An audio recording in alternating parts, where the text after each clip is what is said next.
Abra sua Bíblia no livro de Daniel, capítulo 3, para a nossa reflexão nessa noite.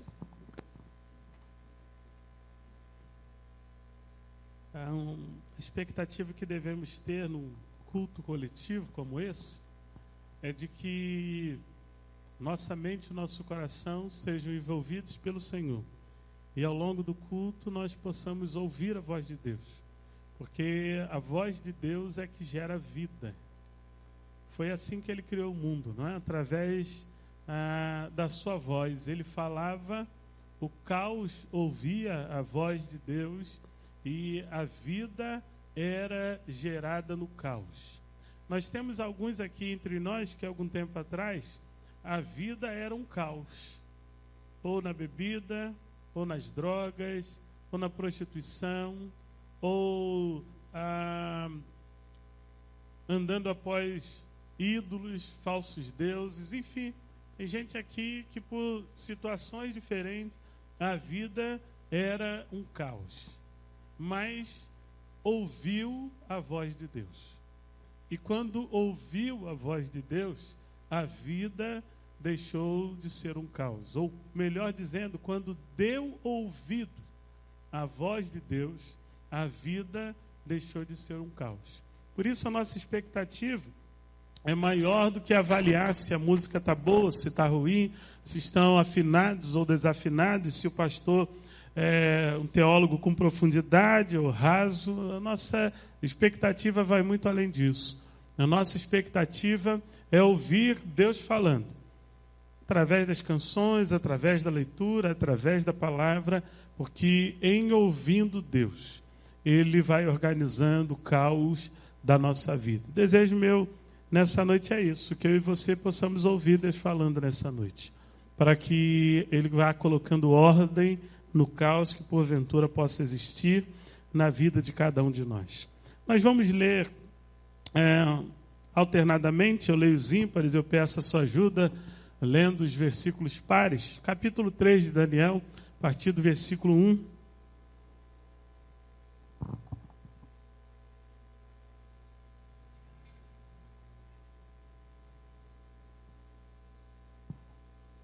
O rei Nabucodonosor fez uma imagem de ouro de 27 metros de altura e 2 metros e 70 centímetros de largura. E a ergueu na planície de Dura, na província da Babilônia.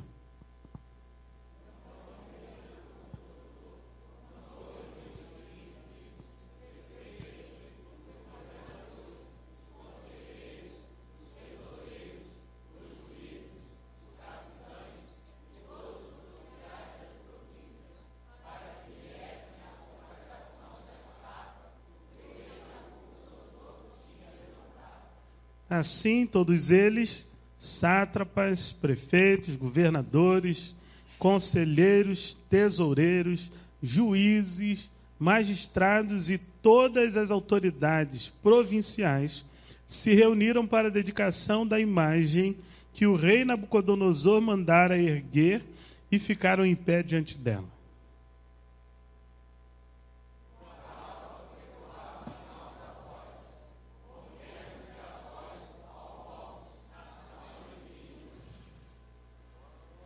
Quando ouvirem o som da trombeta, do pífaro, da cítara, da harpa, do saltério, da flauta dupla e de toda espécie de música, prostrem-se em terra e adorem a imagem de ouro do rei que o rei Nabucodonosor ergueu.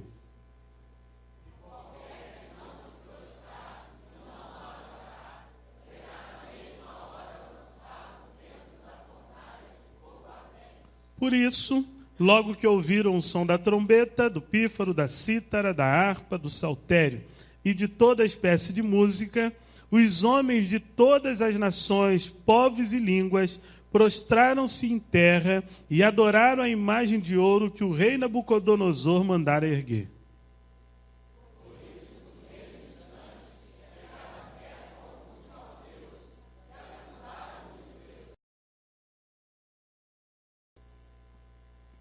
Dizendo ao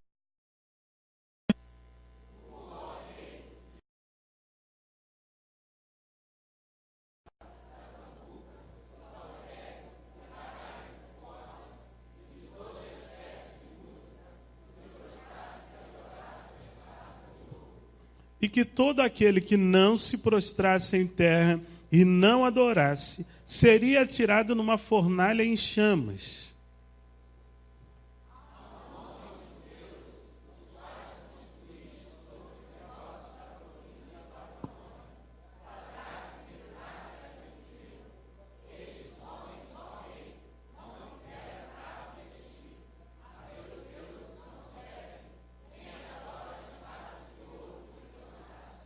Furioso, Nabucodonosor mandou chamar Sadraque, Mesaque e Abidnego, e assim que eles foram conduzidos à presença do rei,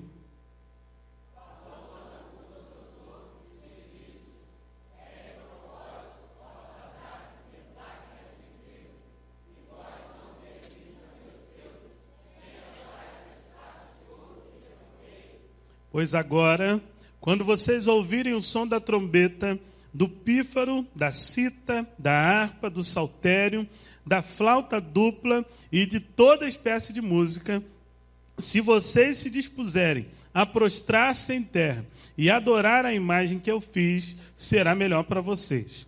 Mas se não a adorarem, serão imediatamente atirados numa fornalha em chamas, e que Deus poderá livrá-los das minhas mãos.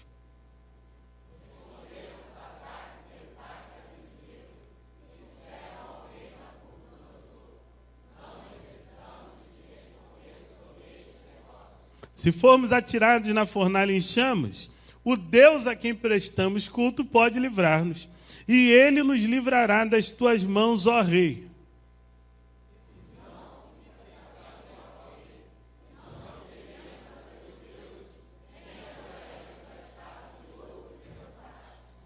Isso daí é como se fosse aquele momento do gol, sabe? Jogo difícil. E o time tá complicado, final de campeonato, e aí, se ele quiser, pode livrar. Né? E dizer gol, né? Entrou. Mas Nabucodonosor ficou tão furioso com Sadraque, Mesaque, para que a fornalha fosse aquecida 7 vezes.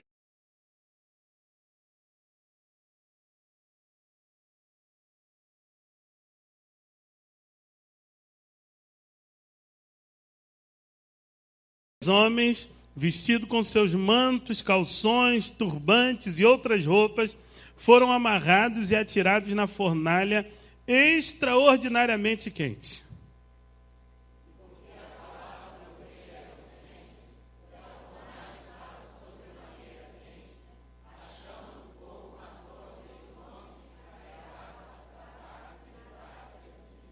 E estes caíram amarrados dentro da fornalha em chamas.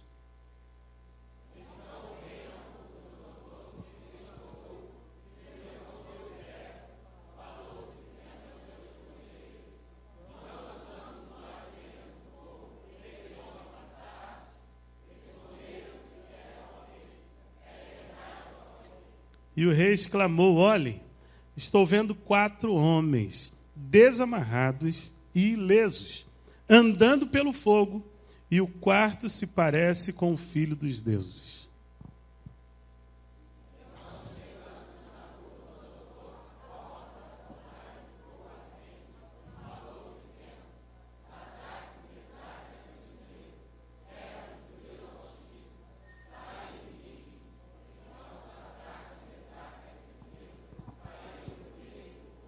Os sátrapas, os prefeitos, os governadores e os conselheiros do rei se ajuntaram em torno deles e comprovaram que o fogo não tinha ferido o corpo deles.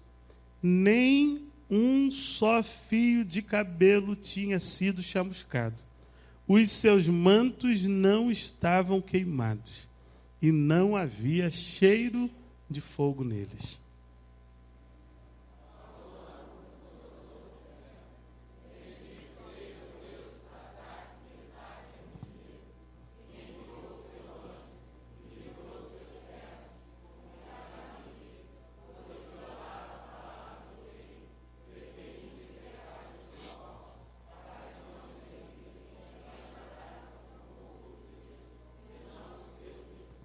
Por isso, eu decreto que todo homem de qualquer povo, nação e língua que disser alguma coisa contra o Deus de Sadraque, Mesaque e Abidnego seja despedaçado, e a sua casa seja transformada em monte de entulho, pois nenhum outro Deus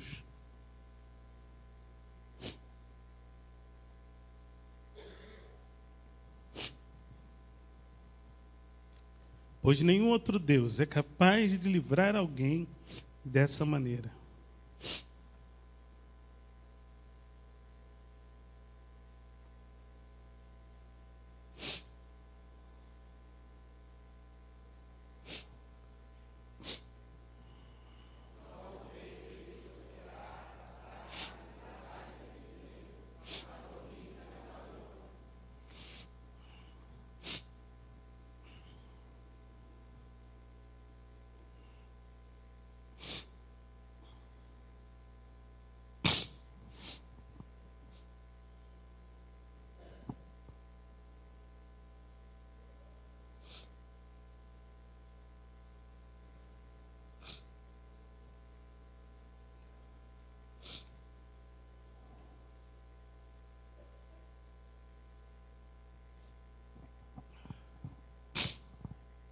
Louvado seja o Deus de Sadraque, Mesaque e Abidnego. Amém, igreja? Meus irmãos, esse texto faz referência a um momento interessante na vida do povo de Israel. E esse texto vai nos falar do Deus que salva na fornalha. O desejo do meu coração nessa noite é que esse texto e essa história despertem em nós a consciência do Deus de Sadraque, Mesaque e Abidnego, do Deus que salva na fornalha. Esses meninos estavam vivendo a realidade do povo, que era o cativeiro na Babilônia. E o cativeiro era uma escravidão. Duas nações guerreavam, a nação que vencia dominava sobre a nação perdedora. E levavam alguns dos importantes da outra nação para que o povo perdedor ficasse desarticulado.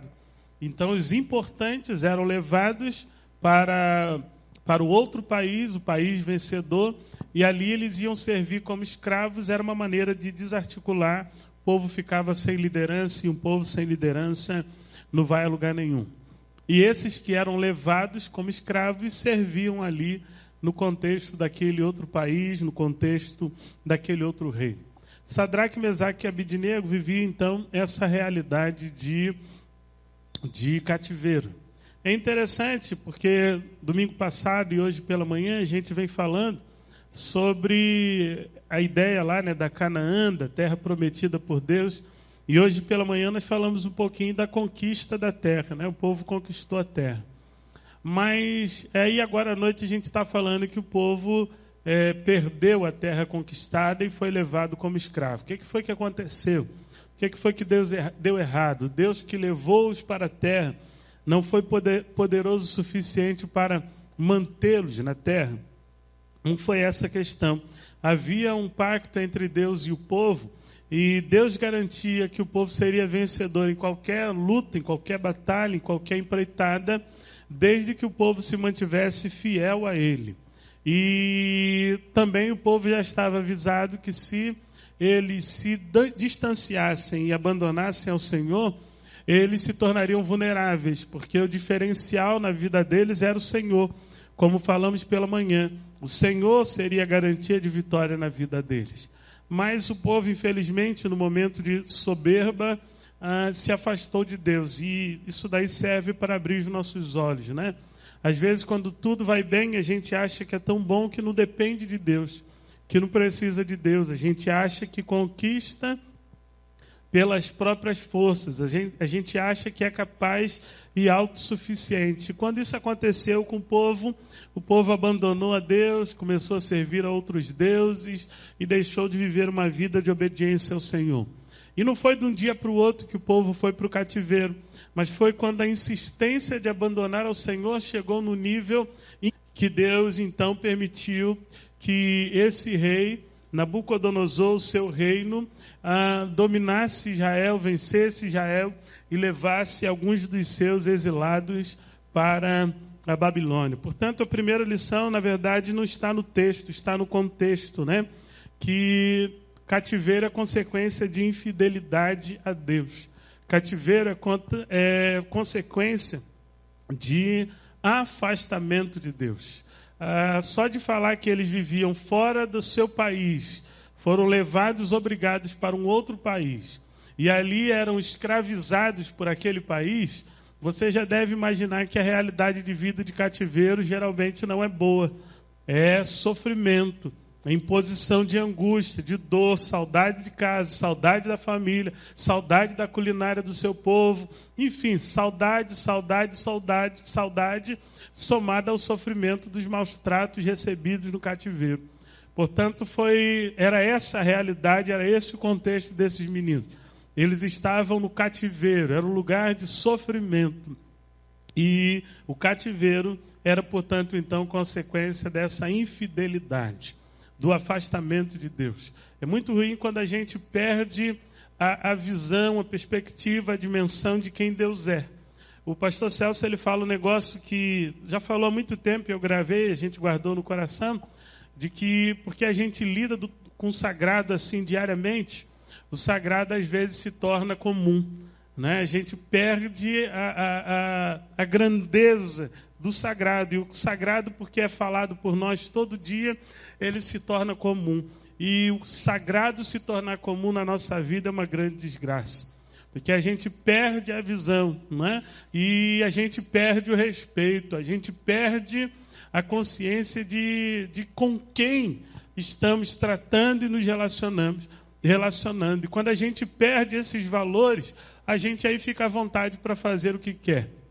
Tem um monte de gente fazendo o que quer da vida, tem um monte de gente fazendo absurdos da vida. Por que fazemos isso? Porque perdemos a visão de quem Deus é. E, amados, pode demorar um pouquinho, e a insistência de permanecer na infidelidade e distância de Deus era exatamente porque o cativeiro não vem logo no dia seguinte, a infidelidade e o afastamento. Deus é bondoso, Deus é misericordioso, Deus é longânimo, Deus é paciente. E aí, muitas vezes, a gente interpreta mal a bondade, a longanimidade, a paciência de Deus, né? E aí a gente insiste no afastamento. E como que acontecia naquela época? Deus levantava um profeta e mandava o profeta ministrar no coração do povo. E aí o povo olhava o profeta, ouvia o que ele estava dizendo e via a realidade de vida que não parecia que seria como o profeta estava falando, desprezava, ignorava o profeta e insistia a sua maneira de viver. Guardando as devidas proporções, é semelhante. Fala da palavra, prega a palavra, anuncia o que está escrito, o que Deus diz que vai acontecer, mas de maneira geral, as pessoas têm ignorado a palavra do profeta, né? Têm dado de ombro, né? Importante é curtir a vida, importante é aproveitar, e aí a consequência inevitável será o cativeiro. E embora eu nunca tenha vivido uma realidade semelhante, mas à luz da palavra de Deus eu posso dizer, não queira viver o cativeiro. Não queira viver sem Deus, sem a ajuda de Deus, sem o suporte de Deus. Com certeza, a história nos relata que a realidade de vida desse povo foi tremendamente amarga, tremendamente difícil, tremendamente ruim. Mas aí a gente aprendendo essa lição, pode continuar no texto bíblico. Versículo 1, a gente viu que o rei estava cheio de si, e mandou então fazer uma imagem de 27 metros de altura. Não sei qual é a altura disso daqui. Quem é bom aí de altura? Quanta gente tem de altura aqui? Mais ou menos? 10? Vamos lá, que seja 10. 3 vezes essa altura aqui, a estátua que ele mandou construir. O que você acha? 27 metros. E 2,70 metros de largura. Ele ergueu e aí fez todo aquele movimento para que a sua estátua fosse adorada. E aí chegou o dia, chegou a hora, os instrumentos foram tocados. o povo em geral se dobrou diante da estátua, mas a partir do versículo 8, na minha tradução, diz que alguns astrólogos, na sua tradução, versículo 8, é esse daí? Esse é o versículo 8, Renato? É? Então, não diz nada aí. No meu vai dizer que alguns astrólogos se aproximaram e denunciaram os judeus, né? Alguns astrólogos perceberam que aqueles judeus que estavam ali vivendo a realidade de cativeiro, ao som dos instrumentos, não se dobrou diante da imagem de Nabucodonosor. Nabucodonosor, então, mandou chamá-los, versículo 12, versículo 13, mandou chamá-los, e eles, então, assim foram conduzidos na presença do rei. E agora, na presença do rei, o rei furioso os questiona, né? Porque não se dobraram à imagem. E dá logo uma orientação a eles para que estivessem, então, dispostos a se prostrarem. Olha, eu vou dar uma segunda chance para vocês. Os instrumentos serão tocados de novo, e aí vocês, então, estejam dispostos a se dobrarem diante da imagem. Porque se vocês não se dobrarem diante da imagem, e aí você já foi criança, você lembra o que é que significa isso, né? Olha, eu quero que você faça isso, meu filho. Mas se você não fizer, se eu chegar em casa e isso não estiver pronto, quem lembra disso? Quem já viveu isso daí? Você já entendeu tudo, né? Não precisa a mãe falar mais nada, né? E foi o que o rei fez. Olha, se não adorarem, vocês serão jogados imediatamente numa fornalha em chamas. E ainda faz uma pergunta, né? Quem será o Deus que poderá livrá-los das minhas mãos? Eu falei sobre a possibilidade da infidelidade nos levar ao cativeiro. Esse é o desdobramento natural. Mas nesse episódio aqui nós aprendemos algo interessante. No cativeiro, já vivendo uma realidade de sofrimento, de disciplina, castigo de Deus, por conta da infidelidade e afastamento dele, esses jovens aprenderam uma grande e preciosa lição, exatamente a lição da fidelidade a Deus. Que coisa, né? Se tivesse aprendido essa lição na Canaã, de lá não teriam saído e não teriam sido vencidos por ninguém. Mas se ensoberbeceram, se afastaram de Deus, foram para o cativeiro. O cativeiro não necessariamente é o fim. O cativeiro é consequência de desdobramento natural da infidelidade e afastamento de Deus. Mas cativeiro não necessariamente precisa ser o fim. A hora que a gente está vivendo a disciplina de Deus, a hora que vem a dor, a angústia, o sofrimento, não necessariamente é o fim. Não é daquele jeito necessariamente que Deus quer que a nossa vida acabe. E os meninos aprenderam isso. Foi no cativeiro que eles desenvolveram uma fidelidade a Deus exemplar. Algo que precisamos trazer para a nossa vida. Agora já não estavam mais protegidos pelas suas muralhas. Agora já não tinham mais a liberdade dos seus rituais de culto. Agora não tinham aquela estrutura que servia de abrigo e uma espécie de proteção para eles. Mas ainda assim, aprenderam a preciosa lição de fidelidade a Deus. E aí a gente tem essa lição muito importante para guardar no coração. Sendo Deus quem é, o Todo-Poderoso, Criador de todas as coisas, sendo Deus quem é, autossuficiente, não depende do humano para nada, de jeito nenhum. Quando Ele nos dá a oportunidade de participar no Seu reino e na Sua obra, não é por uma necessidade nossa, mas porque nos ama, Ele quer relacionamento conosco e nos dá então a oportunidade de vivermos com Ele, de participarmos. Mas Ele é sempre Deus, conforme uma canção que cantamos. Ele é sempre Deus, Ele está no alto e sublime trono, Ele é acima de todas as coisas. Então, quando viramos as costas para Deus, Ele continua sendo o mesmo Deus. Quando abandonamos o Senhor, Ele continua sendo o mesmo Senhor. Ele é inatingível. Inatingível pela maldade de nossa, qualquer coisa que possamos fazer. Sendo Deus, então, quem Ele é, Ele exige fidelidade total a Ele. É interessante que a gente dá um salto aí no Novo Testamento. Jesus vai dizer assim: se alguém não deixar pai e mãe, mulher e filhos, se alguém não aborrecer a sua própria vida, não pode ser o meu discípulo. Se alguém quer vir após mim, negue-se a si mesmo. Toma a cruz e me segue. Ele exige, então, fidelidade total e restrita a Ele. Devemos ser completamente fiéis e comprometidos com o Senhor. E isso não é um favor que a gente faz ao Senhor. A gente vai ver no desdobramento do texto que isso é um favor que a gente faz para a gente mesmo. Quando eu sou totalmente fiel ao Senhor, Deus não está ganhando nada com isso. Eu que estarei ganhando quando me mantiver em fidelidade total a Ele. E os meninos aprenderam isso. E a gente vai perceber isso nesse momento do diálogo com o rei. Ele ameaça, ele diz que eles seriam lançados na fornalha, e Nabucodonosor tanto se achava um Deus, que ele vai dizer: quem é o Deus que vai poder livrar vocês das minhas mãos? Não existe. Ele era o maior no mundo inteiro, o maior poder conhecido era o poder desse rei Nabucodonosor. E ao vencer o povo de Israel, a impressão que se dá, e Deus não se deixa afetar por isso, porque é Ele mesmo que permite Nabucodonosor vencer e dominar Israel. Para quê? Mas fica uma impressão de que Nabucodonosor, o rei e o Deus, é maior do que o Deus de Israel. E aí Deus nem esquenta a cabeça. Deus mais ou menos pensa assim: não, a hora dele vai chegar, deixa ele pensar que é, mas eu vou usá-lo a si mesmo para disciplinar o meu povo. E ele então vai lá, domina, conquista e impõe o seu poder sobre ele. E agora ele é o maior rei, é o maior reino, é o maior poder no mundo inteiro. E aí os jovens estão diante desse homem, o maior poder conhecido no mundo inteiro.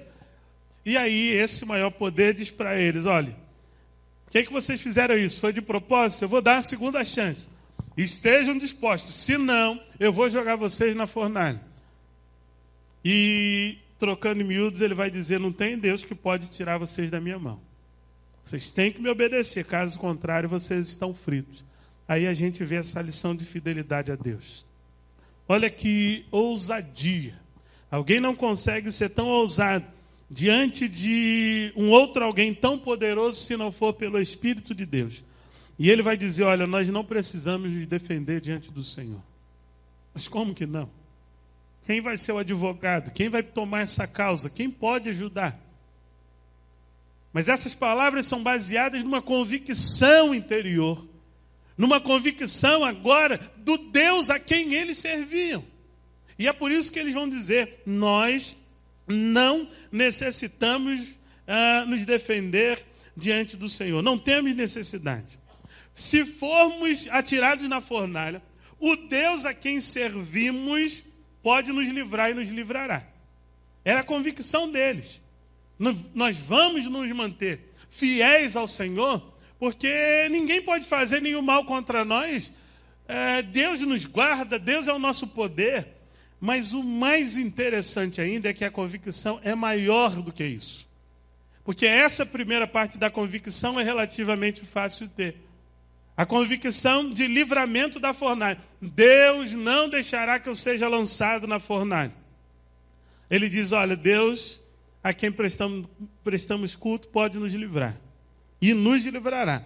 Mas, se Ele não nos livrar, saiba, rei, que não prestaremos culto aos seus deuses e nem adoraremos a imagem que o Senhor mandou erguer. Saiba, ó Deus, que nós não prestaremos culto ao Senhor e não nos dobraremos diante da imagem que o Senhor mandou erguer. Deus exige fidelidade a Ele. Que não seja necessário passarmos pela experiência do cativeiro para desenvolvermos uma consciência sobre o Senhor que nos leve a total fidelidade a Ele, a exemplo dos jovens. Que só mesmo ouvindo, relacionando com Deus, já possamos desenvolver uma consciência de quem Ele é, para estabelecermos um relacionamento de total fidelidade ao Senhor. Mas os meninos aprenderam essa lição no pior lugar possível, mas aprenderam a lição.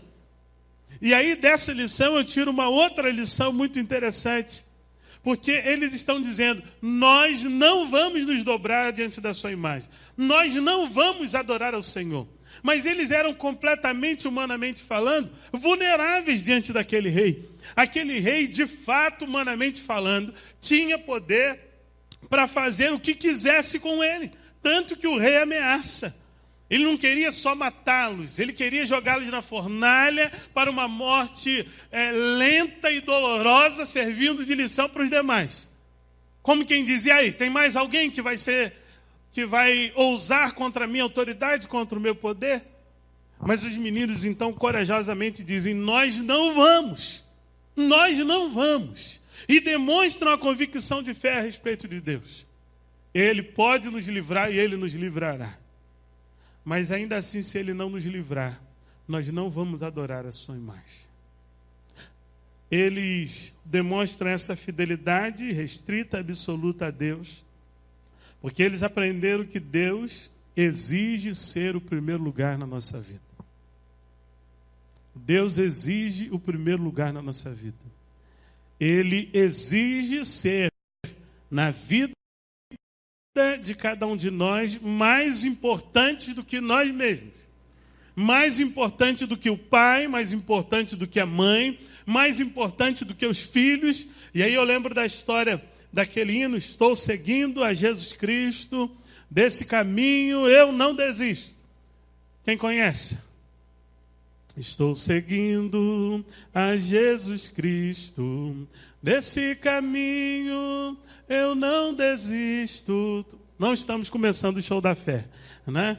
É um outro negócio. A composição dessa música tem a ver com fidelidade total e restrita a Deus. A composição dessa música tem a ver com fazer Deus o primeiro de tudo, a parte mais importante da vida. Fazer de Deus mais importante do que a própria vida, porque sendo Deus quem Ele é, não existe outro lugar que Ele mereça estar na nossa vida. Se a gente se relaciona de outra forma, se a gente mede a obediência, se a gente mede a consagração, se a gente mede a entrega, porque a gente ainda não entendeu quem Ele é. A gente ainda está com a visão embaçada.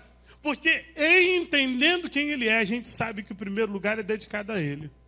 E quem compôs essa música tinha ameaça sobre si e sobre a sua família por conta da fidelidade a Deus. E aí você imagine, diante de pessoas que podem tirar a sua vida e da sua família, matam o seu primeiro filho e dizem, e aí? Vai continuar fiel a Deus? Aí você diz, eu vou. Aí eles matam o seu segundo filho. Aí eles dizem, e aí? Você vai ficar fiel a Deus? Ele diz, eu vou.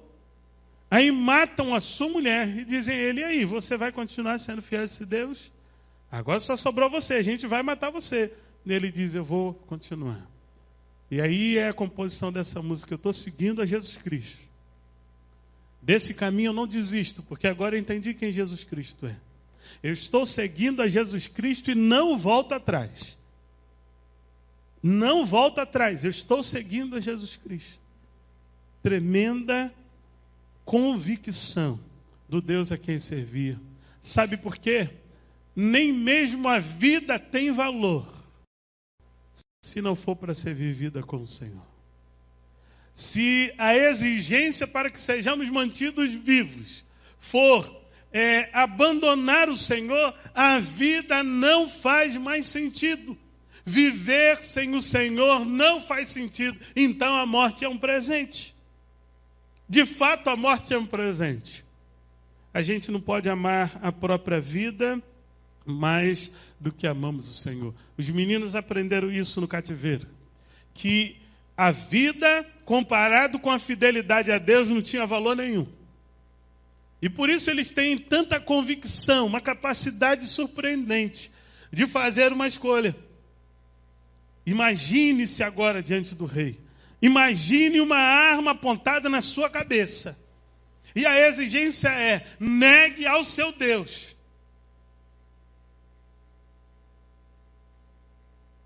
E aí os meninos dizem, não tem como a gente fazer isso.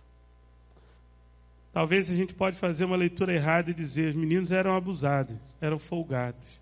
Não era isso não. Eles aprenderam o temor do Senhor. E por isso eles disseram, nós não vamos. Deus pode nos livrar e vai nos livrar. Mas se não nos livrar, e eles sabiam que isso era uma possibilidade, se Ele não nos livrar, ainda assim nós não vamos prestar culto ao Senhor, não vamos nos dobrar diante da imagem que você construiu. A Bíblia diz que o rei ficou então intensamente furioso. Mandou aquecer 7 vezes mais a fornalha do que de costume. Mandou que amarrassem, os soldados valentes amarrassem os meninos e os atirassem na fornalha. E a fornalha estava tão aquecida de tal maneira, e esses meninos estavam amarrados vestidos, com mantos, calções, turbantes e outras roupas. E eles foram então atirados nessa fornalha extremamente aquecida, ou extraordinariamente aquecida. A raiva, a ira do rei era tão grande, o calor da fornalha era tão intenso, que os homens que foram atirá-los na fornalha morreram queimados. E aí, qual que é o desdobramento natural para os meninos? O que a razão nos diz que vai acontecer? Eles vão queimar, vão torrar, vão morrer, não vão nem encostar no chão, já vão estar mortos. Mas aí o próprio rei tem uma visão da fornalha. E aí ele diz lá aos seus: ora, a gente não jogou 3 na fornalha? Eles dizem: exatamente, jogamos 3 na fornalha. Mas o rei diz assim: mas eu estou vendo 4 homens lá dentro. Pior ainda, eu estou vendo os desamarrados. Mas pior ainda, eles estão ilesos. Pior ainda, eles estão passeando lá dentro. E o 4º homem da fornalha tem a semelhança de um Deus. A semelhança dos deuses. O Deus que livra na fornalha. Quando se despediu, Jesus disse aos seus discípulos: eu estarei convosco todos os dias. A gente que esquece o que ele disse. A gente que duvida da promessa dele. Ele disse: eu vou estar com vocês em todo momento. Em todos os momentos. No mundo vocês vão ter aflições. Mas se a gente juntar esses 2 textos, mas eu vou estar com vocês em todo momento. Eu vou estar junto com vocês em todos os momentos. O texto vai dizer então que o rei mandou chamá-los. Sadraque, Mesaque e Abidnego, servos do Deus Altíssimo. Olha só que coisa interessante. Lá no início do texto, Nabucodonosor se via como um Deus. E o maior sobre a face da terra. Agora, depois da visão da fornalha, ele diz: Sadraque, Mesaque e Abidnego, servos do Deus Altíssimo, saiam. Venham aqui. E os meninos saem, todas as autoridades se juntam ali em torno deles, e a palavra de Deus vai dizer que eles comprovaram que o fogo não tinha ferido nenhum deles, nem um fio de cabelo estava chamuscado, os mantos não estavam queimados, e eles não cheiravam a fogo. Louvado seja o Deus de Sadraque, Mesaque e Abidnego, amém? Louvado seja o nome do Senhor. Nem as roupas, nem cheiro de fogo. Irmãos, o mundo está para ver o que é que Deus pode fazer. A palavra de Deus revela o poder de Deus. Revela o que Deus fez. Mas o mundo ainda está por ver o que Deus pode fazer. Os homens conspiram, né? Não sei se alguém aqui gosta de ter das teorias da conspiração. Conspiram. Vão fazer, vão acontecer. Conspiram. Mas a Bíblia diz que Deus se ri deles. Já leu isso? Deus se ri deles. Porque de fato Ele é o único, todo-poderoso, Ele é o Deus Altíssimo. Algo de sobrenatural aconteceu na vida dos meninos em resposta à obediência, e aí é um outro princípio que a gente precisa aprender na vida. Quando nós obedecemos ao Senhor, quando mantemos fidelidade restrita ao Senhor e o colocamos em primeiro lugar na nossa vida, nós vivemos as experiências extraordinárias. Algo sobrenatural, algo singular acontece em resposta à nossa obediência ao Senhor. Coisas extraordinárias, como disse outra hora aqui. Alguns que estão aqui viviam uma realidade de caos. De maneira que na sociedade eram olhados como um fracasso já definido. Não tem mais jeito para essa vida. E hoje estão aqui, são pessoas dignas e de bem para a honra e glória de Deus. É o algo sobrenatural que acontece quando nós prestamos fidelidade restrita ao Senhor e o colocamos em primeiro lugar na nossa vida. E aí, para terminar, a gente percebe o impacto na humanidade. Crente gosta de falar mal de um crente, né? Um erro grotesco nosso. Né? A gente, às vezes, fala do mundo, daqueles que ainda não têm o Senhor e o compromisso com Ele, de forma pejorativa. É um erro grotesco nosso. Porque se eles continuam tratando Deus assim, abandonando o Senhor, talvez nós tenhamos uma parcela de culpa nisso. Porque o que a gente vê aqui na experiência dos meninos é uma transformação no mesmo dia extraordinária sobre a vida de um homem que se achava um Deus. Não era só um ímpio, não. Era um homem tão translocado com a sua riqueza, com o seu poder. Ele estava tão esquisito na sua mente que ele se via como um Deus. Que ele anteriormente, falando dos meninos, desafia o Deus daquele menino. Não existe um Deus que pode tirar vocês da minha mão. Aí agora a gente vai ver o mesmo homem falando.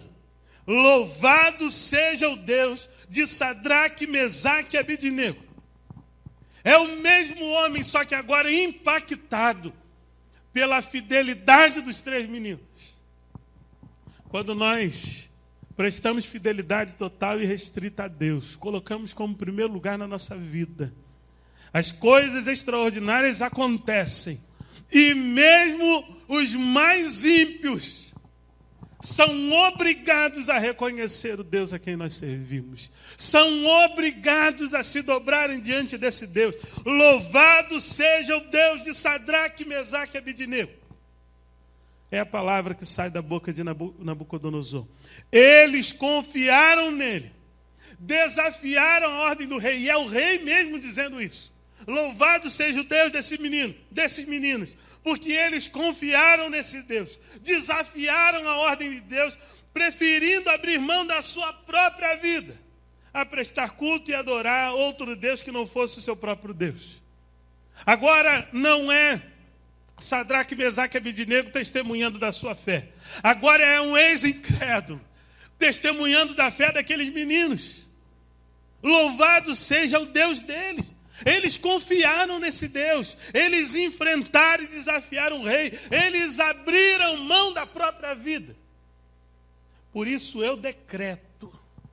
O rei faz um decreto que todo homem de qualquer povo, nação e língua que disser alguma coisa contra o Deus de Sadraque, Mesaque e Abednego seja despedaçado, a sua casa transformada em monte de entulho. Um decreto.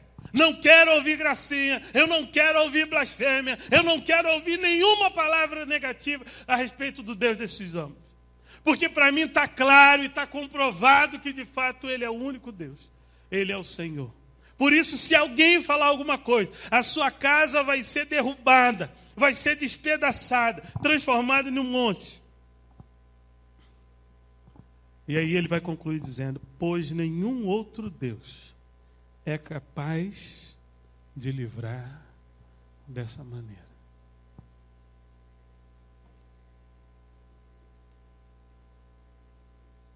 Esse é o único Deus, Criador de todas as coisas. E é Ele que nós servimos.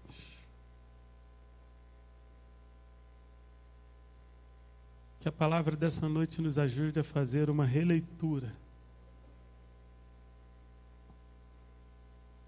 do nosso conhecimento, da nossa fé, da nossa fidelidade, do nosso compromisso e da nossa obediência.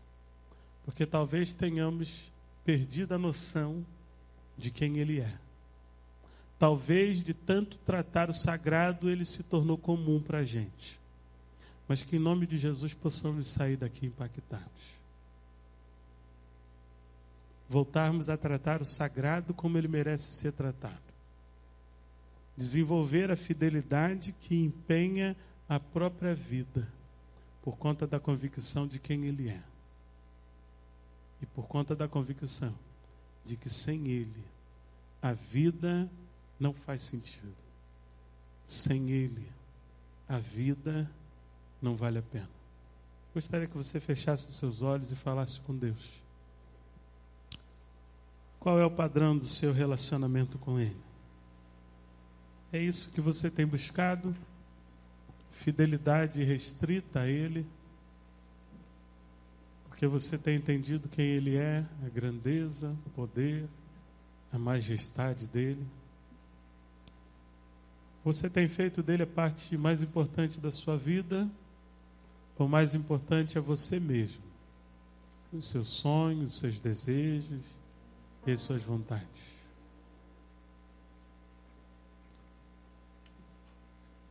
Que nessa noite você possa reconhecer no seu coração de que Deus existe. E a criação, os céus, a lua, as estrelas, o sol, o mar, a natureza, sinalizam o quanto Ele é grande, o quanto Ele é poderoso, o quanto Ele é maravilhoso. Que nessa noite você possa se converter, se necessário de novo, à grandeza do Senhor. E voltar a buscar fidelidade total e irrestrita a Ele. Ao ponto de que Ele se torne para você mais importante do que você mesmo.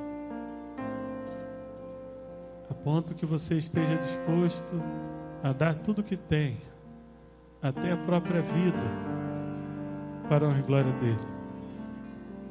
E sem dúvida, na fidelidade restrita, na obediência, você vai viver as maravilhas de Deus, porque Ele é o Deus que salva na fornalha. E a sua vida será impacto para o mundo desse Deus único, grandioso, digno de toda honra, toda glória e todo louvor.